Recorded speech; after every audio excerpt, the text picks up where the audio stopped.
Boy, did I sleep on this house. I really did. I tried one fragrance from them. I said, this is okay. Bet you the rest of the fragrances smell along this quality. But boy, was I wrong. And I'm so glad I gave it a second chance. Today, we're talking about a designer house. And before we do, run that intro.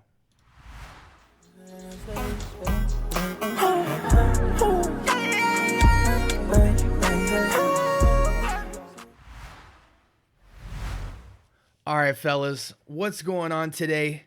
Welcome to the Scent Bubble. I am your host for the day. And today we're moving to a designer house with a little cheapie I swept up, man. I know retail it goes for a pretty good price, but hey, with this particular fragrance, do not pay retail. This is coming from the house of Banana Republic, and today we are going to talk about none other than Vintage Green. Can we get the cam to focus on that just for half a second? Anyway. Vintage Green 78 from the house. Now, quick story time, man. Today I was taking my wife's car in to get fixed, and then I had to race over to my son's graduation, and so I had a little bit of downtime.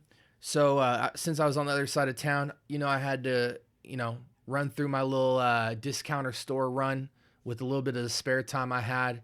And man, I really wasn't finding much. I think first I went over to Ross right when they opened, didn't find much. Then I went over to Marshall's, didn't find much. Then on the way driving, after the car got done, as I was driving back on my side of town, I hit a Ross that I never hit before, and I ran across 78 Vintage Green. Now, when it comes to the House of Banana Republic, I've heard a lot of things. There's people who say, you know what, this house is really slept on. It's kind of like La Lique. La Lique has a lot of $30, $40, $50 fragrances that are super sleepers, and the perfumer there is doing her thing. But Banana Republic's no different. I've heard some decent, it seems like 50-50 in terms of what people feel about them. But in terms of the people who enjoy this house, I've heard nothing but great things. The Tonka bean fragrance, I believe the linen fragrance, Metal Rain, and Vintage Green.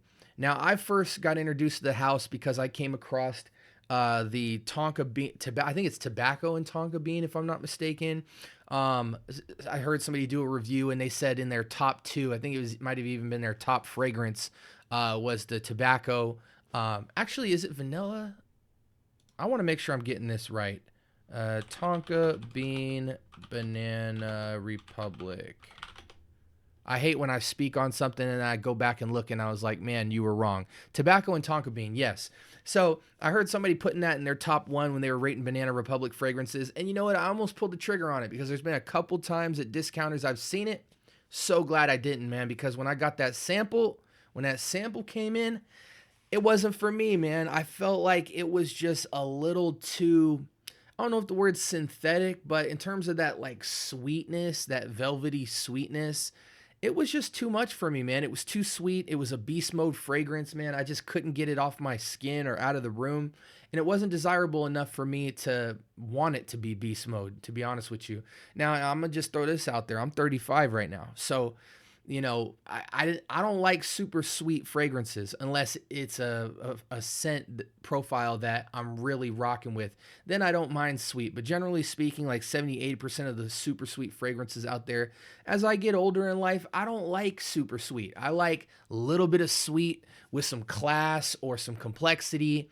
You just give me sugar down the middle and I'm not feeling it most times. Whereas, my younger self, I probably would have threw on some off non 9 p.m. with no hesitation, or some JPG with no hesitation, but it seems like it's for the younger crowd. A lot of guys really rock with those sugary, sweet, fruity scents. For me personally, I like a hint of fruit, a hint of sweet, and then I like to get some complexity in the background. And that's just how I'm rocking at this age that I'm at, and thank God I'm married because I don't got to worry about, women smelling me and all this stuff. I'm already taken. So I ain't really got to worry about in terms of having the intent of wearing a fragrance to draw a woman in like that. It's more so for me, I don't even think about sweet scents. You know what I'm saying? Like it's just ain't even. I like hints of it. It's for me, it's not the main thing anymore. And I can definitely say that when I was younger and look back on some of the fragrances I tried in college and in high school, I was definitely more open to just smelling like a cupcake or a bowl of fruit, for lack of better phrasing. But anyway, so today I came across this Ross store at the very end, and I saw this vintage green. And you know what? I like that name. And I wish I could say more about that, but I decided to, quickly pull out my phone and just kind of see some reviews about it. And so a lot of people were saying people were sleeping on this fragrance, heavy. And then I went to the note breakdown, and let me tell you the two things that instantly made me buy it.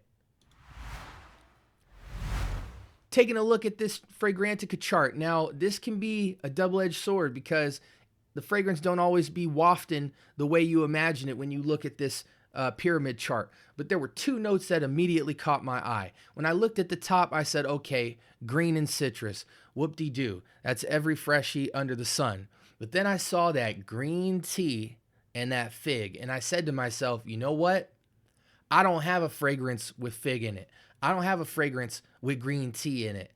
I got to give it a shot. And then, vetiver, cedar, musk on the bottom. Sure, I'm rocking with that. So maybe I might have a little different type of freshie on my hands that I want to give a shot. Now, just curious, Fragrance Net 45, Walmart 30, Perfume Spot 25. Okay, so the retail seems to be somewhere between $25 and $50 for this fragrance, but I got it for 20. After the pandemic, I heard the price of these Banana Republics shot up a little bit, but as of late, it's been chilling out, and I got a steal for $20 on this vintage green. Now, let's go back to main screen real quickly here. Let's go ahead and get this fragrance sprayed. I'm going to try to do my videos a little bit shorter, so you guys can kind of get the first take and be on your merry way, trying to respect everybody's time. But let's see how this fragrance smells. I did it on the skin for later. I was looking back through my last video and I was like, man, you forgot to do the dry down smell. But you know what? It is what it is. I'm new to this fragrance YouTube-y thing, and I'm freestyling a lot of times unscripted. So that's what I get. Now off the test strip, I'm going to give it a second. It seems a little alcohol-y, to be honest with you. Maybe I just caked it on a little too much. Okay. Yeah, so when I smell this, to me personally, even though I do smell some citrus, and for sure like citrus green forward, for me leaning mostly green leaf, this has serious, to me, the heart, which is going to be that green tea fig, and it's got jasmine and magnolia, but for me, I definitely get the green tea and fig more than anything. The heart really shines through on this fragrance, even in the opening. Like, yeah, this is why I like this fragrance. I feel like it encompasses like something like a Guerlain vetiver, or like one of these like OG green scents. What was the other one I had? The eau de parfum of the Eau Sauvage. The original Sauvage OG, where you just get this like greenery, like I'm trying to describe, like just going through like a pine field, or like a rich green forest. Definitely green forward and dominant. So in terms of painting the picture of what you can imagine this smells like you're going through the greenest of evergreen greenery. What a tongue twister. So super green up front. It's got a little bit of a twist because you do get citrus, but I don't smell anything distinct. It said bergamot and orange. I'm not getting like any distinction of the two. I'm just getting kind of a citrus tinge to the greenery, but super green forward. And then immediately, as I'm exploring this fragrance, I get that fig and that green tea. Heavy. Jasmine, magnolia, vetiver, musk, cedar. Sure, maybe the cedar's giving it some of that zesty zing, but the floral elements and the vetiver, I feel, are really toning this down. So it's not like, this is a light and crisp scent.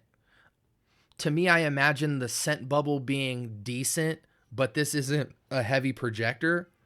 But it's a freshie. When you're smelling a green and citrus fragrance, you're not trying to have it be beast mode. I know I'm not. You want that light, crisp, airy, fizzy vibe going on. You want somebody to walk by you and be like, "Whoa." You don't want somebody to see you from across the room and already know what time it is with a freshie, at least for my own personal preference. So I love that it's got this, like, okay, so here's the picture. You're sitting in the greenest of greenery, right? You're just surrounded by greenery and you're getting the wafts. Woo, woo, woo, woo. And there it is, citrus, bergamot, and orange just hanging on the tree, right? And you have some fig and green tea in your hand, and then a gust of wind just rushes right through you, and immediately you get mostly a waft of that green, a slight sweetness of some citrusy vibes, a little zest, and then off the backbone of that, once the air passes through you, now you're left with like a nice sweet fig vibe with some green tea in there. And man, it smells super good, nice and crispy. Love this fragrance. Now that I've got it on my nose, let's go ahead and go back to the note breakdown here. In terms of the main accords, it says green and citrus forward, and you can see how dominant it is right here with that green and citrus. I almost don't even get the citrus. Again, it's a tinge. I would even put that way further down. However, it is green and citrus forward, but mostly green. It is airy and light, so unlike the Guerlain and the Eau Sauvage, for instance, where it almost feels old man vibes, like that fragrance is old and it came from a long time ago. I think the addition of the fig and green tea and some of the white florals puts a lightness to it and gives it a type of sweetness that euthanize, that puts a little youth in the fragrance and tones it down to now kind of be this fragrance that I could see almost any age group rocking, to be honest. I would have wore this in high school, I would have wore it in college, and I would definitely wear it right now. And I know I'm skipping steps here, but this is just the things that immediately come to my mind. So green, citrus, woody, aromatic, fresh, spicy, fruity, floral. Don't get the fresh, spicy. Definitely aromatic, woody, citrus, green. And I think the floral is kind of contributing to like, you do get somewhat of a not necessarily linen, but like that white floral cleanliness touch to the greenery. So that's really nice. Now going to this to the note breakdown real quick. We've got, as I said before, green and citrus up top. Heart of it's mostly that green tea fig, but I do get some of that white floral for sure. And then the backbone being vetiver, musk, and cedar, which I don't quite get. Maybe a little bit of the cedar, but I think the vetiver is mostly toning down the fragrance so it doesn't smell so green that it smells old. It's just kind of toning back the fig, toning back the citrus, toning back the green, and it's just doing a heck of a job there. Absolutely love this fragrance. Occasions. Honestly, I would wear this out of the shower for sure. I would wear it out on the town. If you go to school, this is an inoffensive fragrance where you'll have a nice little scent bubble with you going through your classes, walk into class, and people are going to be just catching wafts of you, wondering how the heck, what the heck you got on. I would wear it out on a light casual occasion.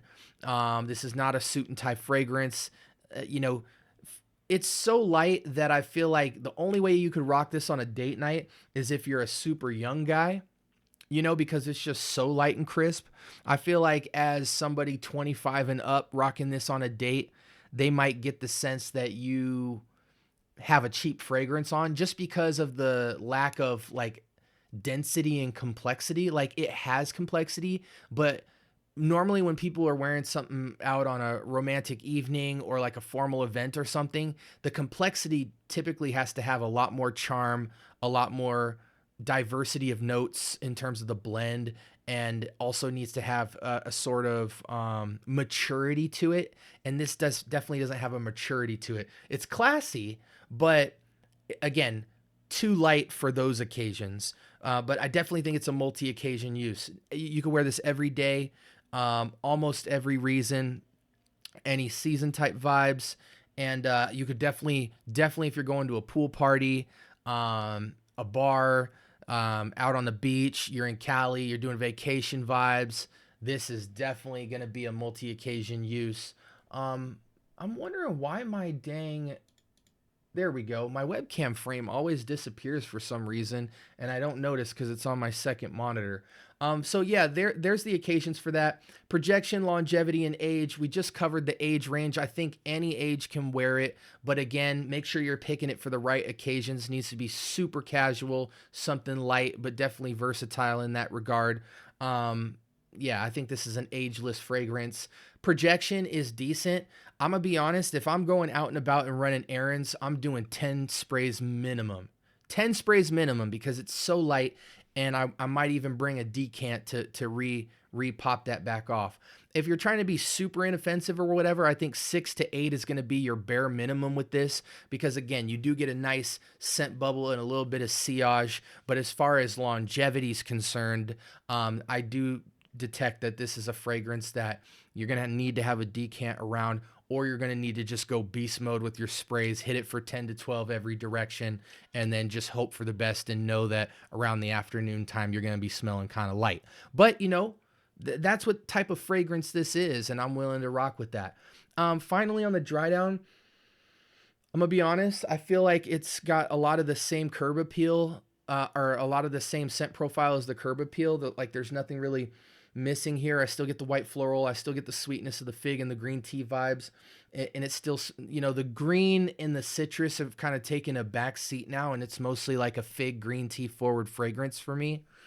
But that's okay. I'm not even hating on that. The green is still present. It is just not the star of the show anymore. So definitely on the dry down, you're mostly going to get that tea fig vibe, white floral up front. But I'm interested to see what happens when I go beast mode with this and spray it like 10 times and see if the greenery can kind of still linger around.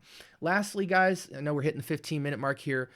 Where to find this fragrance? If you have Ross, I mostly have seen this vintage green at Ross, Burlington, Marshalls, TJ Maxx. I think it's mostly like a Ross type place though. Definitely if you find it at Ross, pick it up because you're probably going to get it for 20 bucks. I definitely wouldn't spend more than like 25 bucks for this. Not necessarily because the fragrance isn't worth it, but just because it's available. You know what I'm saying? I think if I can find it as much as I have been at Ross, you could probably find it online somewhere at a discounter, online discounter, for the $20 price point. But again, I would even pay up to about 25 for something like this. But because it's been around for quite a bit, you can snag a deal on this. Just wait around till you find it. Definitely 25 or less. This is going to be an excellent addition to the freshies because, again, I'm a fan of freshies with charm. Not just something that smells light, crisp, clean, green, fruity, whatever. But I like when it has, the subtle dance of combination of those notes. But then when you kind of get hit from left field, and I feel like the left field ingredients here is the green tea and the fig. You're not going to find that in most of your freshy fragrances. So having that is going to add a nice little addition to where you're not just popping out with an average freshie. You're going to have some distinctness to you and some uniqueness. I hope that was helpful for you guys. Again, thank you so much for rocking with me. I really appreciate it. I'm just getting started here with my YouTube journey, at least in the fragrance world. I do have a couple of other channels, but let me know, guys. Do you have vintage green? Am I right? Are people sleeping on this fragrance? Oh, I forgot to tell you guys bottle size. I think it's like 3.5 or 3 ml. It looks like about a 75 ml fragrance. But it is good size, good quality, good bottle and presentation and all that yada yada stuff that I don't really care about. But let me know if you guys have this fragrance or you're thinking about it, have any questions. I'd love to answer any for you, and appreciate y'all for rocking with me as usual. Appreciate y'all for chilling with me in the scent bubble, and I am out. Pick y'all up some of that vintage green from the Banana Republic. Peace.